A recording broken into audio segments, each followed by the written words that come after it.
السلام الله عليكم ورحمة الله وبركاته. كلنتي وعنا ونكسن داو وضيال ميل والبوض جوكتان با قضبضا أدواراركينا كمغلي دونتان وحا كميدا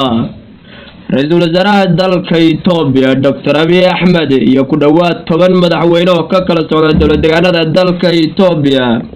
ayaa shir uga furmay maanta magaalada Samara ee caasimadda gobolka Canfarta. sidoo kale shirkaasi waxaa ku weelinaya wasiirka ka socda dawladda federaalka oo ugu horeeya ra'iisul wasaare ku-xigeenka dalka Itoobiya Domeke Mokenen. sidoo kale dagaal la xiriir ayaa ka socda xadka u dhaxeeya Itoobiya iyo Suudaan, iyadoo la sheegay in ciidamada Suudaan weerar xooggan ku soo qaadeen oo rabeen gudaha ugu galaan dalka Itoobiya. hase yeeshee ciidamada federaalka Itoobiya iyo maleeshiyaadka qoomiyadda Axmaarada ayaa halkaasi kaga hortagay iska caabinaad u ballaaran, iyadoo qoomiyadda Axmaaradu dowladda Suudaan ku eedeysay inay isku dayaysa markasta inay gudaha u gasho gobolka Axmaarada halkaasna ay ka geysato falal dambi oo ka dhana shacabka Axmaarada. sidoo kale ra'iisul wasaaraha dalka Itoobiya Dr. Abiy Ahmed ayaa baaqi ugu cusla ama hanjabaadii ugu cuslayd hawada u mariyay siyaasiyiinta qoomiyadda Axmaarada ee markasta ku baaqaya in dastuurka dalka Itoobiya wax laga bedelo, isagoo sheegay siyaasiyiinta kicinaya shacabka ee markasta isku dayaya wax shacabka iska horkeenaya miidiyaha marinaya in tallaabo sharci ah laga qaadi doono. qodobadaas iyo qodobo kale faahfaahsan ayaa warkeena ku maqli doona. haddaynu u gudagalno wararkeeni oo faahfaahsan, ra'iisul wasaaraha dalka Itoobiya ayaa maanta shirweyne ka furay magaalada Samara ee caasimadda gobolka Canfarta. shirweynahan looga hadlayo mustaqbalka dalka Itoobiya oo hordhac u noqonaya shirweynaha la qabanqaabinayo ee isu keenida saamilayda siyaasadda aqoonyahanka iyo xukuumadda dalka Itoobiya ee looga hadlayo aayaha dalka Itoobiya ayaa hordhaciisi waxa uu ka furmay magaalada Samara ee caasimadda gobolka Canfarta. waxaa la sheegay shirkaasi inay maanta ku dhayiin siyaasiyiinta dowladda federaalka iyo madaxda dowlad goboleedyada, iyadoo halkaasna kor joogta ka yihiin wasiirada heer federaal ugu horeeya oo ra'iisul wasaare ku-xigeenka dalka Domeke Mokenen. shirkan uu ka qayb galayo madaxweynaha dowlad deegaanka Soomaalida Mustafa Maxamed Cumar iyo madaxda kale ee dalka Itoobiya ayaa looga hadlayaa sida xogta rasmiga ah ugu soo gaadhayso shirweynaha qaran ee la qabanqaabinayo in dalka Itoobiya loo jeheeyo qaabkii loo hawlin lahaa, isagoo dalku hal sano iyo dhowr bilood uu dagaal ka socdo u dhaxeeya dowladda federaalka iyo jabhadaha isbahaystay ugu tunka weyn xooga TPLF. sidoo kale warar madax bannaan ayaa sheegaya shirkaasi in looga hadlayo xuduudaha dowlad deegaanada ama xuduudaha ay dagaalada soo noqdaan ku dhex maraan qoomiyadaha dariska ee dalka Itoobiya. meelaha sida xoogga loo saarayo waxaa ka mid ah dhulka Canfarta iyo Soomaalida isku haystaan ama deegaanadii hore ee dowladii hore ee deegaanka Soomaalida ay raacisay gobolka Canfarta.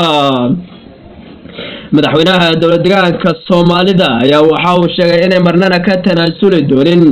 hal taako oo ka mid ah dhulka deegaanka Soomaalida ama dhulka Soomaalida ee hadda qoomiyadaha kale ee dariska ay sheeganayaan ama dhulkaasi in uu yahay dhulkooda ay dooda ka wadaan. madaxweynaha dowlad deegaanka Soomaalida oo shirka maanta ka furmay magaalada Samara ka qayb galay ayaa khudbadiisii koobaad waxa uu ku bilaabay sida la sheegay in markii waqtigii laga hadlayay dooda deegaanada ee dalka Itoobiya isku haystaan qoomiyadaha dalka Itoobiya inay Soomaalidu diyaar u tahay nabadda wada ilaalinta dalka Itoobiya. Soomaaliduna markasta ay u taagan tahay dowlad deegaanada dalka Itoobiya ama dhulalka la isku haysto si loogu xalin lahaa waxa ugu habboon ee qoomiyadahu si nabdoon ugu wada noolaan lahaayeen dalka Itoobiya. hase yeeshee shirkan miisaankiisa ugu weyn ayaa lagu saarayaa shirweynaha la qabanqaabinayo ee mucaarad iyo muxaafid aqoonyahan iyo saamilayda siyaasadeedba la rajaynaya mar dhow inuu ka furmo dalka Itoobiya. hase yeeshee shirweynaha la qabanqaabinayo ee looga hadlaya xaaladda dalka Itoobiya ayaa la ogaa inay kasoo qaybgali doonaan xoogga TPLF ee dagaalka qararan kala horjeeda dowladda federaalka Itoobiya hase yeeshee beesha caalamka dalalka ugu tunka weyn Mareykanka midowga Yurub ayaa isku dayaya shirkaasi in ay kasoo qaybgalaan xoogga mucaaradka ee ugu horeeyaan xoogga TPLF si loo wada dhiso dowlad loo dhan yahay oo dalka Itoobiya dagaalkan ragaadiyana loo hatiyo qodobada kale ee wararkeena ku maqli doontaan waxaa kamid ah dagaal qaraar ayaa laga soo sheegay xadka u dhaxeeya dalalka Itoobiya iyo Suudaan waxaa la sheegay militariga dalka Suudaan inuu xoog ku soo galay xadka u dhaxeeya labada dal xadka qoomiyadda Axmaarada ayaa waxay sheegeen inay dagaal xooggan ku soo qaadeen ciidamada Suudaan ayagoo isku dayay inay halkaasi howlgalla ka fuliyaan hase yeeshee maleeshiyaadka Axmaarada ayaa halkaasi si ballaaran uga hortagayba sida lagu yiri war-saxaafadeedka ka soo baxay dowlad deegaanka Axmaarada ayaa waxay ku eedeeyeen dowladda Suudaan inay qashqashaad iyo faragelin aan loo aabayeelin ay ka wada xadka gobolka Axmaarada iyadoo halkaa la sheegay inay in badan oo shacab ah ku laysay ciidamada Suudaan ayaan ahayn markii ugu horeysay ay faragelin ku soo sameeyaan gudaha dalka Itoobiya iyadoo marar badan dagaalo goos-goos halkaasi ku dhaxmareen labada militari ee dalalka Suudaan iyo Itoobiya hase yeeshee dalka Itoobiya ayaa ku eedanaya dalka Suudaan inay faragelin aan loo meeldayn ay ku wadaan kana faa'iideysanayaan dagaalada xooggan ee ka socda gudaha dalka Itoobiya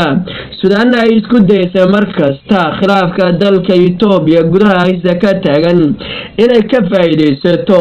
ayadoo ugu marsoonaysa dhulba Itoobiya naga haysata dhulka nagana waan soo ceshanina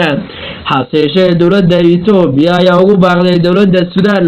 in ay ka waantoodo wax kasta oo keenaya isku dhaca labada dal ra'iisul wasaaraha dalka Itoobiya Dr. Abiy Ahmed ayaa baaq kulul hawada u mariyay xoogaga Axmaarada ee walwalaynaya in dastuurka Itoobiya wax laga bedelo iyadoo ra'iisul wasaaruhu uu sheegay wax kasta oo shacabka iska horkeenaya ama kicinaya ama wadajirka Itoobiya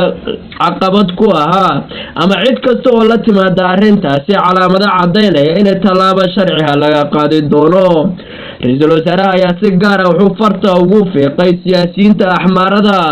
ee u ololeynaya in dastuurka Itoobiya wax laga bedelo si dalka Itoobiya uu noqdo jamhuuriyad kaliyeed oo hal calan iyo hal diin iyo hal luqad leh